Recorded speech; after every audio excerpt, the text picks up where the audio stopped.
Hello, family, and welcome to another episode of Role Model Experts Cafe. I'm your host, Dr. L, the Parent Whisperer. And today with me, I have Miss Abigail. I've had the opportunity to speak to her before. She's in Savvy Sales Strategy, and I'm going to get more into that. But before we do, Abigail, welcome to the show. Thank you for being here with us and taking time out of your busy schedule to be here. And thank you for our audience members for tuning in and watching this episode. Please tell us a little bit, Abigail, about who you are and why you do what you do and why it's such an important thing to focus on. So I am, I'm the co-founder of a marketing and sales agency, and I came to it very authentically. I grew up in the industry. My father was an entrepreneur. My mother ran a home-based business, and it was all around the concept of marketing. My guidance counselor asked me when I was in 11th grade if I was going to college, and I said, yeah. And he goes, well, what are you going to go to college for? And I looked at him like he was crazy, and I said marketing. Like, dude, what else is there? So I have a degree in a business management degree, because in 1978, when I went to Pace University in New York City, I couldn't even get a marketing degree. Right. But I have an emphasis in marketing, and then I have an MBA in strategic management with an emphasis in strategic marketing. I started my career in New York City ad agencies and went over to the client side once I got my MBA in product management, was a corporate reload of Philly, picked up a husband and had two kids, and then relocated in 97 down to Florida to be closer to my folks. My kids were 2 and 5, and that's really when I started my entrepreneurial journey. But everything I have ever done in my 40 plus years of working has revolved around marketing to some degree or another. Okay. Now, why is marketing? Now, in your family, of course, you've had massive exposure to this. But for many people, marketing is synonymous with big budgets and spending. And, why is marketing such an important thing for anybody, actually? So here's my one sentence answer to that. It is the people mover of your business. So it is one-way communication designed to have your ideal client find you, hear you, and want to get to know you. Right. And you can literally talk about this, whether it's kids, whether it is your spouse, or whether it's your friends and family and at work environment. That one sentence that you just mentioned, the message that gets across to get them to actually respond to you, to do something in a way that you would like them to respond to you. Exactly. People will say you sell the sizzle, but not the steak. It's manipulative. And guess what? Everything in life is manipulative to some degree or another. A wife who wants to go out to dinner on Friday night might, offer her husband something to say, look, let's go out. Let's be by ourselves. Let's get a babysitter. It's all a little manipulative. Exactly. That honesty and allowing room for ourselves to exist with our wants and what actually motivates us is very important in any relationship, right? And to have that come across in your marketing is also important too, right?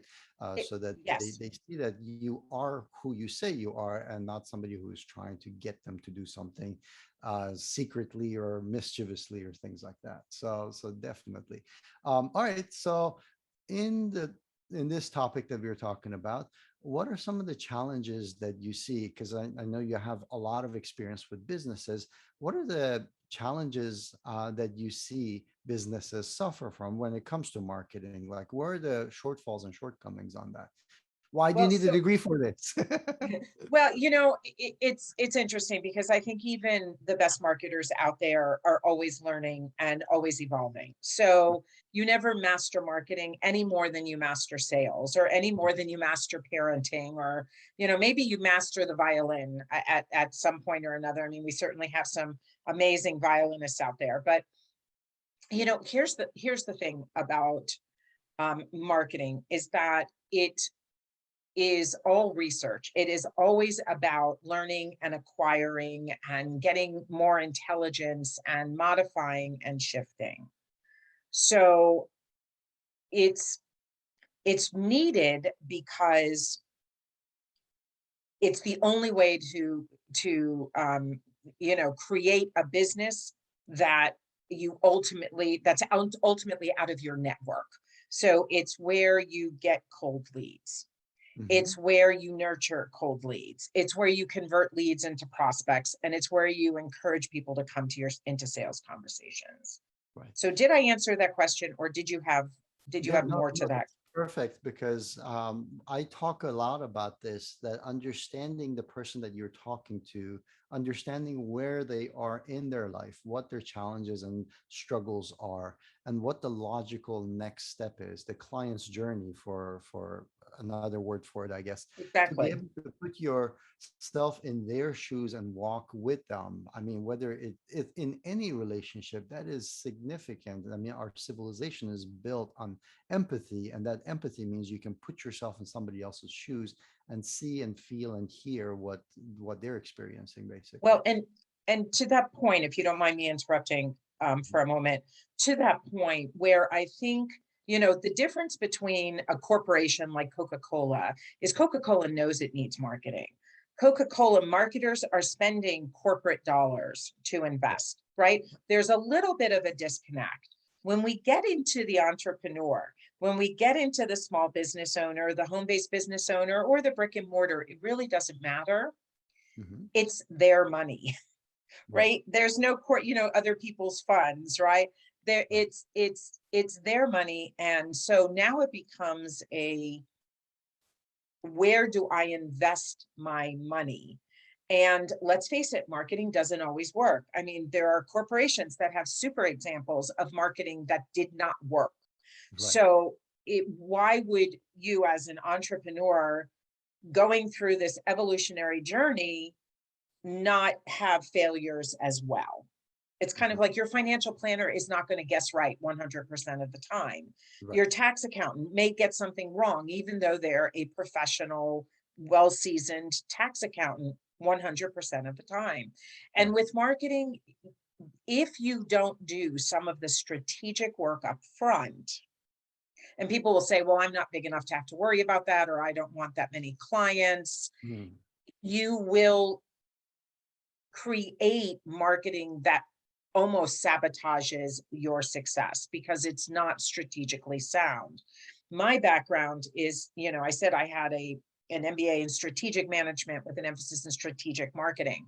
So all of the work I do with our clients, I'm in a partnership with another businesswoman, revolves around getting them to dig deep enough into a place where they are authentic and where they can empathize with their ideal client and where they have successes and maybe a failure or two to show them maybe the hole not to step in. Mhm. But it's about getting that confidence and courage and commitment to say, you know, I'm real. I am who I am. I'm not afraid to show up. I'm not going to put something on that is not a reflection of me. I am going to get out there and I'm going to speak my truth and not be afraid to have somebody say, nah, she's not for me. Right. That's when an entrepreneur is using their funds to invest in marketing and starting to create that tribal, confluence of this is who I want and this is who I want to work with and they want to work with me.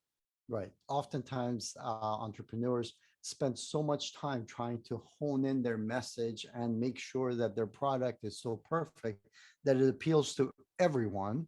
And in the process, they forget that this important piece that you have to figure out what this is not for, who this is not for, and this trial and error, this research that needs to go into defining the boundaries of your product and Exactly. what it The cannot do.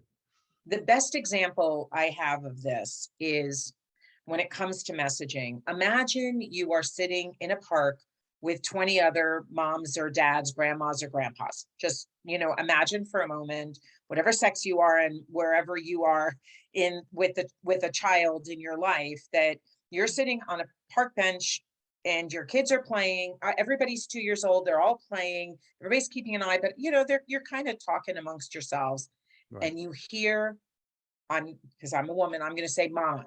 You hear mommy.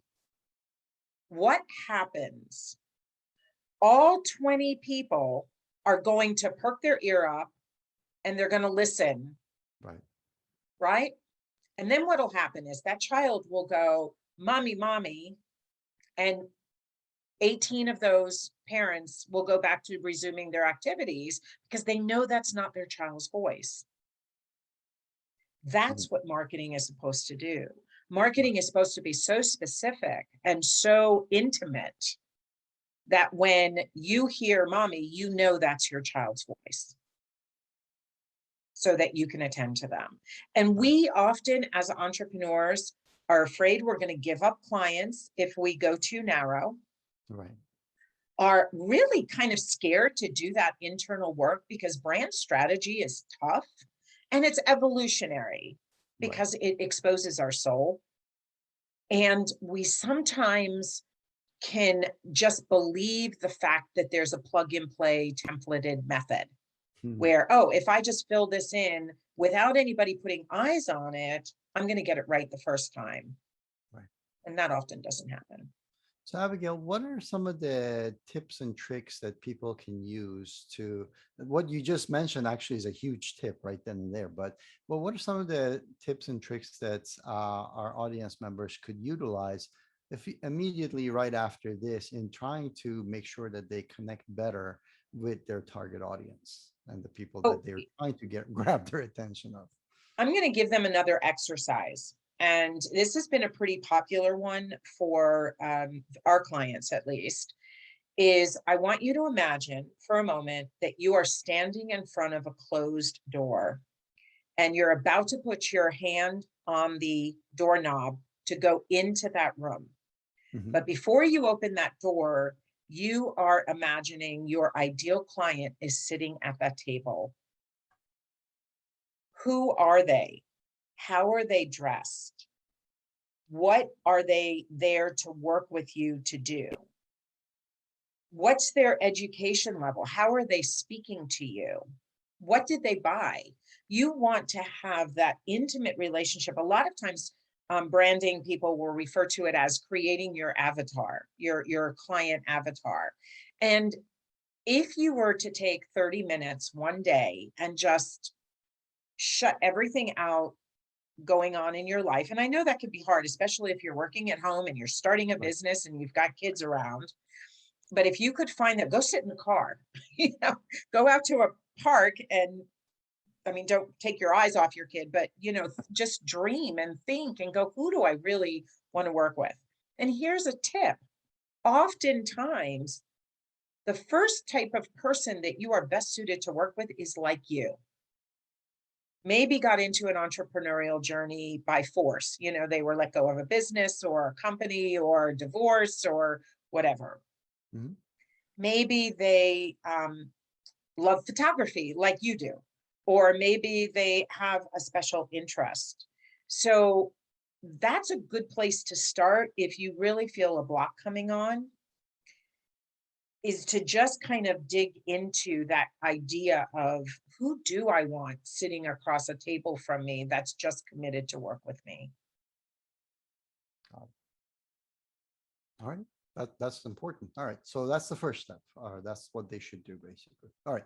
So, and I know that that's a work in progress because a lot of people could say, oh, I know who I want to work with, but you're not the same person as you were 3 years ago, 5 years ago. It evolves with you. So as you evolve, ideally, the person that you want to work with also changes. And if it doesn't, that's fine. But I rarely have seen that to be the case where somebody wants to work with the same person or same type of person all their life, basically. It kind of changes. And then so what happens after that? So once if you know that, then what do you do? Well, then there's another exercise that you can do that kind of, I want you to sit in a chair or I want you to put on a hat and I want you to write down all of the reasons why that person should work with you. All of the Mm, things that make you different, that make you credible, that give you the authority, that give you results. Write those things down. And then either switch chairs or put on a different hat. Because now what you want to do is be able to identify why is that important to a client or a prospect. Mhm. Right. We get oftentimes hung up in the me. I can, I have, I will, but how does all of the things that we can do become relevant and relatable to our prospect? Right. So that languaging gap we often don't do. So that would be the second thing. Once you've identified somebody who you believe to be your ideal client, and I agree with you, most of the time where we start and where we finish are completely different places. So I would suggest you review your brand strategy every 6 months to a year, definitely at a year, Mhm. because you are going to work with different clients, and you're going to. I say we grow this way and we grow this way. Right. We get a new client, we realize we have a gap. So we fix that gap, we continue to grow, but we're always, it's like building a pizza, right? You can't Right. just put it one way. Pizza makers know how to do that. Absolutely. So so the second thing then is not only do you want to identify all of the things that make you special, but then you want to identify why those things that make you special are important to your prospect. And that Mm. helps again with the messaging. And Right. then a third thing that you would want to do, this is before you have invested $1 in a marketing tactic. Like there's no Facebook ads happening. Right. You might be posing questions on social media to start getting a feel for, does one word versus another resonate with your market more? You don't want to ask people who are not your ideal clients. We have a tendency to ask our spouse or our friends or our family. Don't, if unless they're your ideal clients. Right. But then the third thing you want to do is you want to look at what else is going on in the market. If you see 10 people that are all doing grief counseling with middle school kids, um, that means there's a market. That doesn't mean it's oversaturated. Right. Trust me, 3/4 of that market is not doing whatever they're supposed to be doing to actually support that market. You have a really golden opportunity, Right. but you don't want to sound like everybody else. So maybe your personal story now becomes relevant. Maybe having, raised a child with special needs becomes relevant. There's a lot of different things that you can do to weave the story in without sounding like a sad sack, without Right. sounding egotistical, or you don't want to sound to a point where your story is so scary that you can actually repel somebody. Right. So there's a fine line, and I call it, basically amping your brand because it's about your audience, your message, and your position. That's awesome. Actually, because this is so relevant to relationships, I actually want to say that everybody should really take what you just mentioned about this exercise and really do it in their own lives, not just business, Oh because yeah, people that you invite into your life, really, if you're not clear as to who you want to show up, whether it's support or whatever it happens in your life, then anybody can, right? So ideally, identify who you want to associate with, who you want in your life, and go through this exercise of who you want to see on a day-to-day basis. Because right, going through this exercise gives you clarity that sooner or later, when you run into those people, you'll be able to identify them that much better and build a relationship as you would do with the client, as you just went through this exercise so beautifully. So thank you so much for doing that. Um, Anything else, Abigail?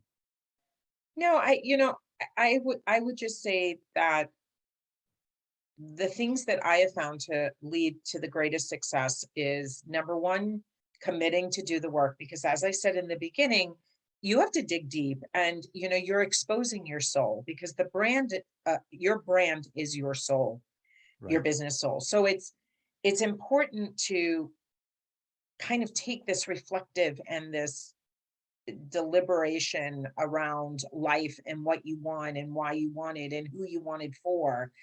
Mhm. The second thing that I would say is it's hard, and it's it's entrepreneurship is great. I've been an entrepreneur for 24 years, but I will tell you that you can't stop when the going gets rough. Right. when you have a failure. A baker doesn't stop baking when they burn a batch of cookies, Right. right?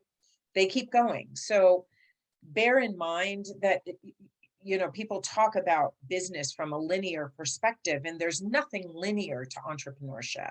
Yep. So Yep. those are the Those plateaus and dips are where and the creativity and and the weaves. genius comes out. Yeah, Yeah. absolutely. So absolutely. People often try to evade those, but those are actually the foundation for your growth, basically. So it's very essential to make sure you put in the hard work, like you said. Yeah. So very We cool. very rarely learn anything from the mountaintop. Exactly. It's in those valleys where we have to assume our responsibility and our accountability, and we have to pick ourselves back up and get back on the horse or the ice or the field or the court or whatever it is. So we have to look at it that way as well. Right. Okay, awesome. So Abigail, if people want to find out more about you or connect with you, what are some of the ways that you recommend or is best? Well, I'm on LinkedIn, I'm on Facebook, I am on Instagram, although I don't use it often.